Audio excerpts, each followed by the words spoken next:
morning, students. Today we will discuss about particle in one-dimensional box. ये जो quantum mechanics में इसके बाद के जो लेक्चर होंगे वो होंगे solution of Schrodinger equation. Schrodinger जो इक्वेशन है उसके जो सॉल्यूशन है वो किस प्रकार के। तो टॉपिक है अपना particle in one dimensional box. m मास का कोई पार्टिकल लेना है, v वेलोसिटी के साथ किसी बॉक्स के अंदर बाउंड है और x एक्सेस के अलोंग वो मूव करता है। तो सबसे पहले अपन मानते हैं consider a particle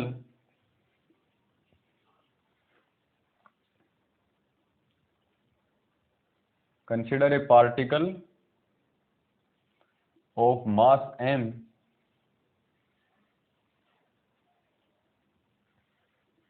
moving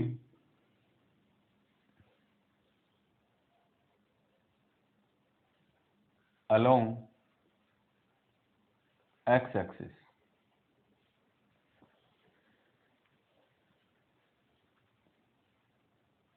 Inside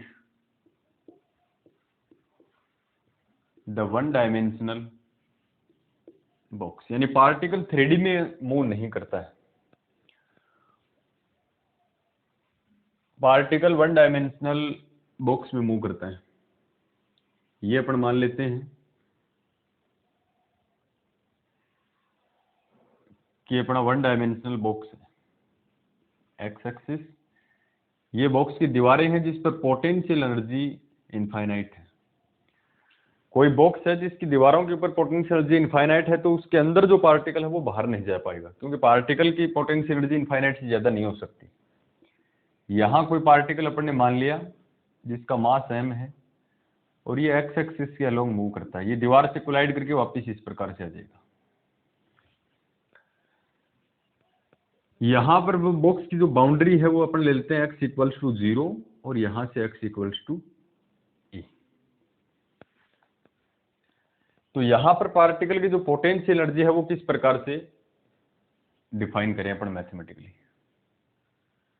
potential energy of the particle,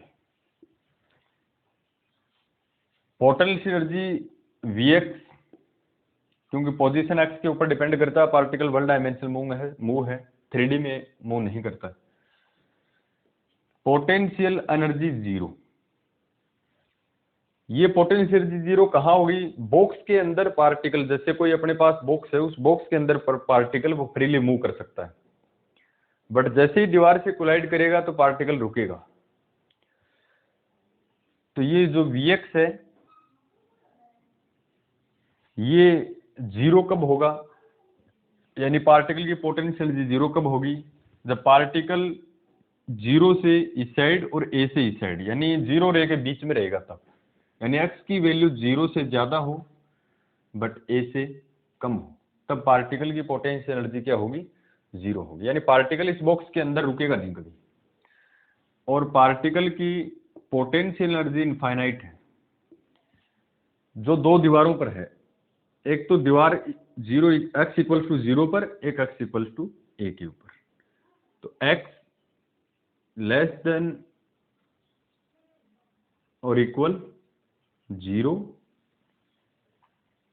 यानी 0 के ऊपर और 0 से इस साइड में पार्टिकल की पोटेंशियल एनर्जी 0 है। या फिर x ग्रेटर a, या x इक्वल्स टू a के ऊपर। या इसको भी अपन ऐसे लिखें कि x की वैल्यू a से ज्यादा है या a के ऊपर, तो भी पार्टिकल की पोटेंशियल एनर्जी 0। यानी इस दीवार के ऊपर और इस दीवार के ऊपर पार्टिकल की पोटेंशियल एनर्जी 0 है। इस 0 से इस साइड में और इस a से इस साइड में पार्टिकल की जो पोटेंशियल एनर्जी होगी वो 0 होगी।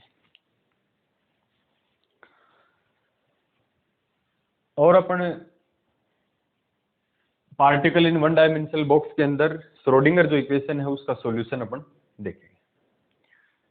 तो ये मैथमेटिकली अपने को समझ में आया कि पार्टिकल की पोटेंशियल एनर्जी जीरो कब होगी, जब जीरो और ए के बीच में पार्टिकल की पोजीशन हो। जीरो और ए के बीच में पार्टिकल की पोटेंशियल एनर्जी जीरो है, यानी पार्टिकल कभी रुकेगा नहीं। दीवारों के ऊपर पार्टिकल की पोटेंशियल एनर्जी है वो इनफाइनाइट है। इसका मतलब इस बॉक्स के अंदर पार्टिकल है वो बाउंड है। तो श्रोडिंगर की जो टाइम डिपेंडेंट इक्वेशन है वो क्या होती है अपने पास, श्रोडिंगर टाइम डिपेंडेंट इक्वेशन।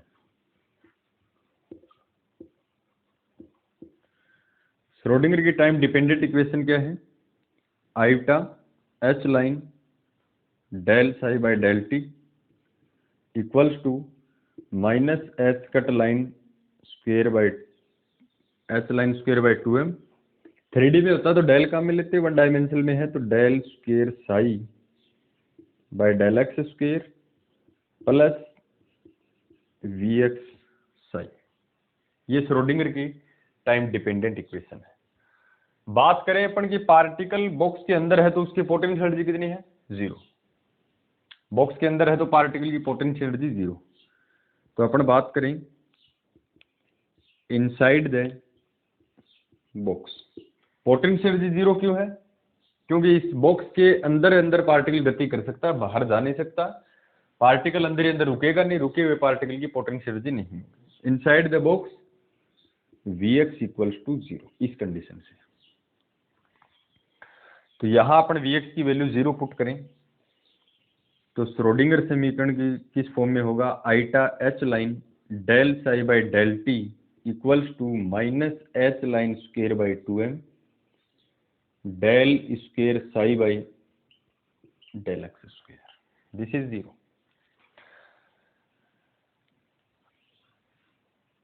और अपने del square by del x square की वैल्यू निकालें।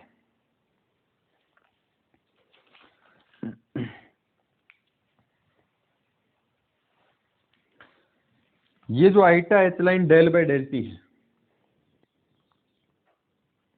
Iota H line del by del t, ये क्या है, अपने क्वांटम मैकेनिक्स में एनर्जी का ऑपरेटर है। इसको ये लिख सकता हूं मैं, ऐसे ही मोमेंटम का ऑपरेटर होता है, पोजीशन का होता है, एनर्जी का होता है। ऑपरेटर के टॉपिक में अपने पढ़ा था, iota H line del by del T को ई लिख सकता हूं मैं। तो iota H line del by del T को ई लिख सकता हूं।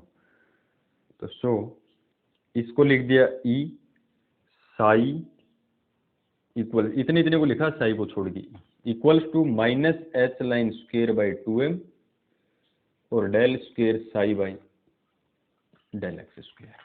यहां से del square psi by del x square की वैल्यू निकालिए तो किस प्रकार से आएगी, del square psi by del x square equals to, ये h line square by 2m ये इस साइड में आएगा तो 2m डिवाइड में है 2m upon H line square minus इसके साथ है और ई साई, क्या आएगा, ई साई। ये जो पूरा है ये कांस्टेंट है 2m E upon H line square, इसको एक कांस्टेंट नाम देता हूं। Then this implies del square psi by del x square equals to minus इसको कह देता हूं के स्क्वेयर साई।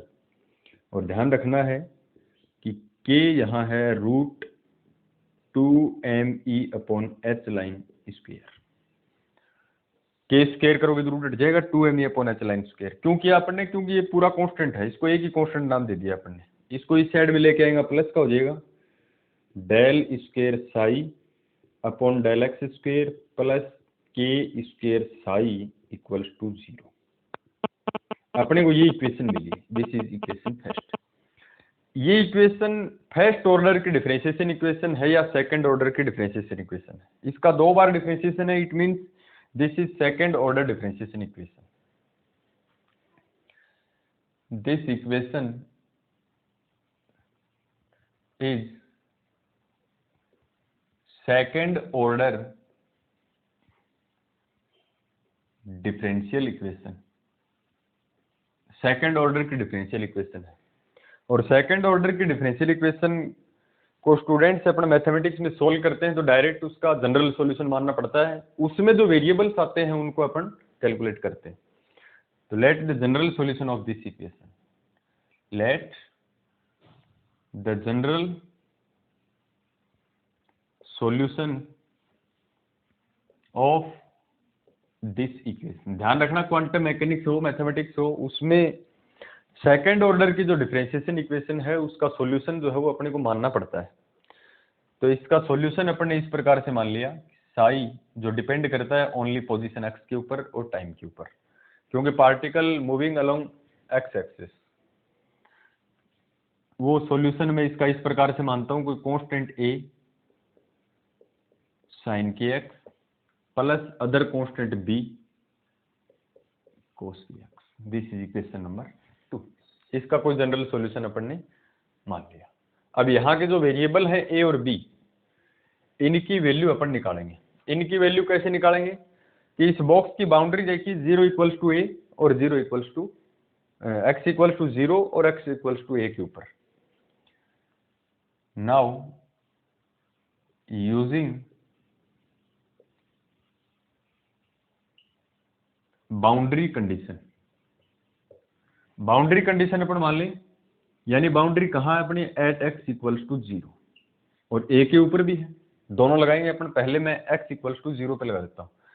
आप सपोज कीजिए कि 0 के यानी x इक्वल्स टू 0 यानी इस दीवार के ऊपर पार्टिकल जैसे ही कोलाइड करेगा तो पार्टिकल है वो क्षणिक समय के लिए रुकेगा, तो साई क्या होगा वहां पर, क्योंकि रुके हुए पार्टिकल का तो साई होता नहीं, तो साई क्या होगा, 0 होगा। x इक्वल्स टू 0 के ऊपर भी साई 0 होगा और x इक्वल्स टू a के ऊपर भी साई क्या होगा, 0 होगा।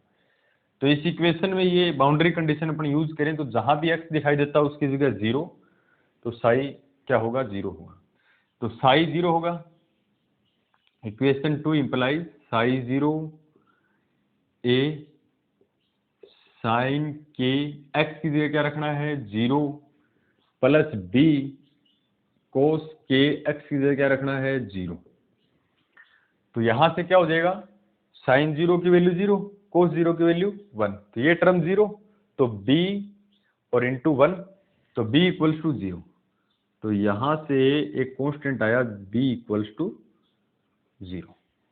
b की वैल्यू यहां 0 है, b की वैल्यू 0 तो इस इक्वेशन को पुट करें।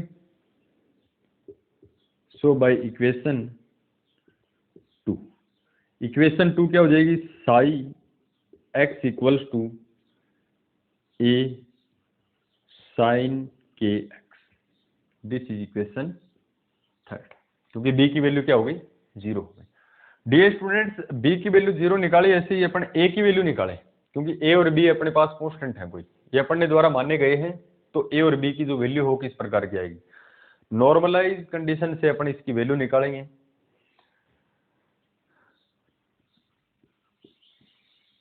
नॉर्मलाइज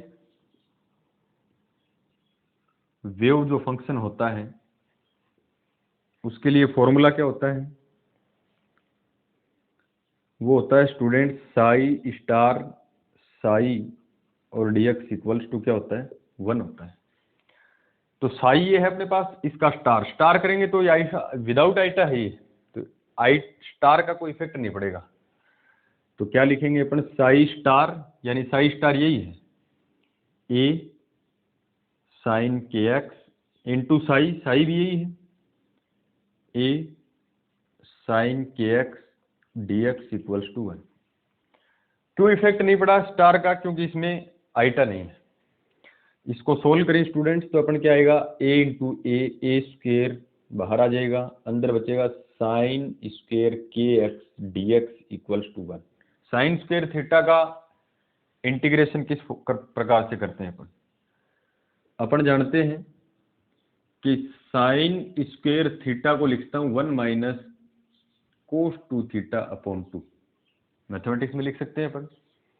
तो इसको कैसे लिखें, ए square integration sign square k x, theta की जगह अपने पास के एक्स है, तो साइन स्क्वेयर के एक्स को क्या लिखता हूं, 1 minus cos 2 k x upon 2 into d x equals to 1। यहां से 2 बाहर आ जाएगा, ए स्क्वेयर बाई 2 अंदर बचेगा 1 minus cos 2kx into d x equals to 1। a² 2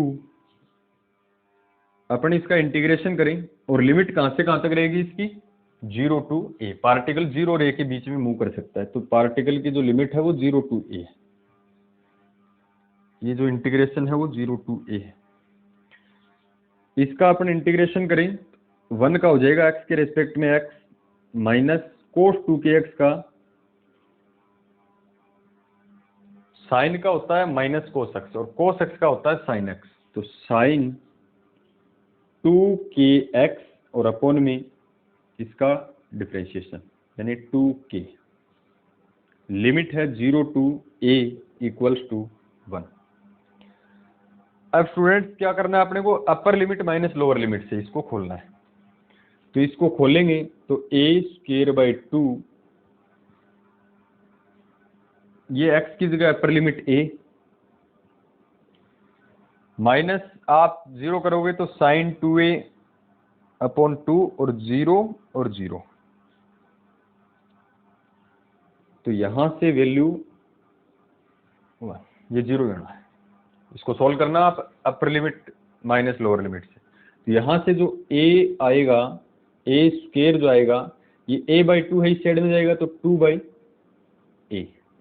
और यहां से a इक्वल्स टू आ जाएगा √2/a। b की वैल्यू अपन ने निकाली 0, a की वैल्यू निकाली अपन ने √2/a। ए और बी की वैल्यू को या फिर अपन ए की वैल्यू निकाली है, ये पुट कर दें इक्वेशन 3 में।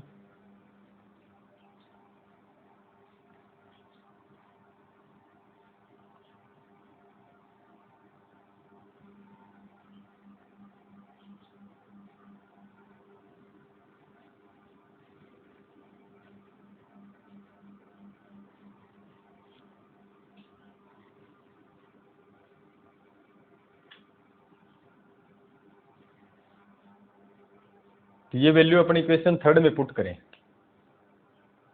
तो equation 3 implies psi x equals to a की वैल्यू है √2/a। ए की वैल्यू आई अपने पास √2/a साइन kx। इक्वेशन 4 ये जो इक्वेशन है ये कहलाती है आइगन वैल्यू। इस इक्वेशन को क्या बोलते हैं अपन, आइगन वैल्यू नहीं, आइगन फंक्शन। एनर्जी को बोलते हैं eigen value, energy eigen value. This is eigen function. Eigen value अपन निकालें, मैं आपके लिए आपको बता देता हूं कि आइगन वैल्यू और आइगन फंक्शन क्या होते हैं। कोई भी ऑपरेटर है एक है, किसी भी फंक्शन के ऊपर अप्लाई होता है तो फंक्शन ऐसा का ऐसा आता है, उसके साथ में कोई ना कोई कांस्टेंट आता है। तो डियर स्टूडेंट्स ये इक्वेशन तो कहलाती है आइगन वैल्यू इक्वेशन या आइगन वैल्यू कैरेक्टरिस्टिक इक्वेशन। एक कैप ऑपरेटर है, साई जो है ये कहलाता है आइगन फंक्शन और ये जो कांस्टेंट है ये कहलाता है आइगन वैल्यू। तो इसके बारे में और डिस्कस करेंगे अपन।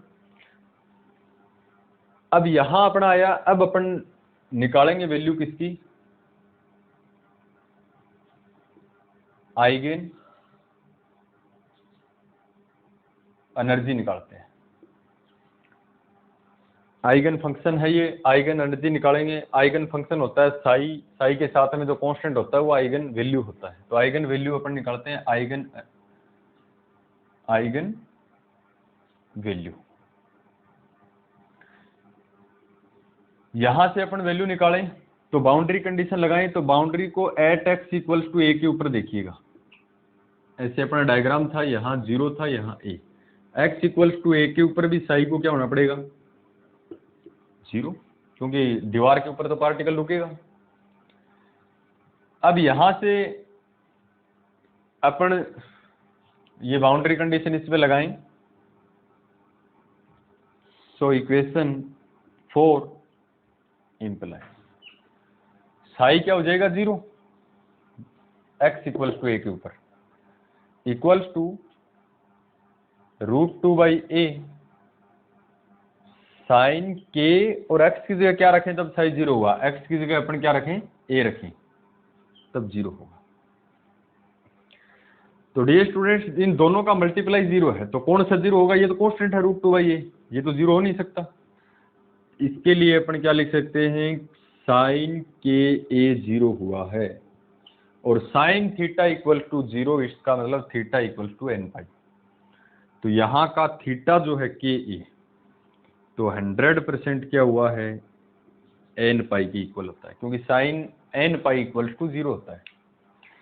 एक के अपन ने थोड़ी देर पहले निकाला था कि k इक्वल्स टू अपना क्या था, √2me/h लाइन स्क्वायर। ये k की वैल्यू यहाँ पुट करें, क्या थी वैल्यू, 2me/h लाइन स्क्वायर, अभी थोड़ी देर पहले निकाली थी अपन ने। a equals to n pi, e की वैल्यू निकाल ली है, जिसको एनर्जी आइगन वैल्यू अपन कहेंगे। तो इसका स्क्वायर करते हैं बोथ साइड, इसका स्क्वायर करेंगे तो रूट हट जाएगा, 2me/a² लाइन स्क्वायर। क्या किया, इसका तो स्क्वायर रूट हट जाएगा, a² equals to n² pi square. यहाँ से e की वैल्यू निकालिए, यहाँ से e की जो वैल्यू आएगी वो क्या आएगी, n² pi square h line square upon 2ma²। ये कहलाता है आपका एनर्जी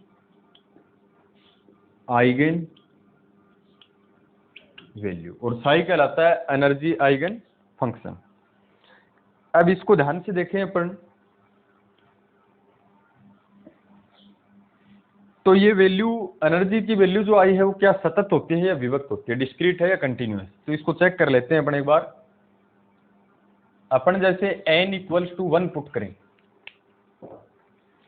यहाँ n इक्वल्स टू 1 पुट करें, तो उसके कोरिस्पोंडिंग जो एनर्जी आएगी उसको E1 कह देते हैं। n इक्वल्स टू 1 रखें तो कितना आएगा, π² h² π² h² बाई 2m²।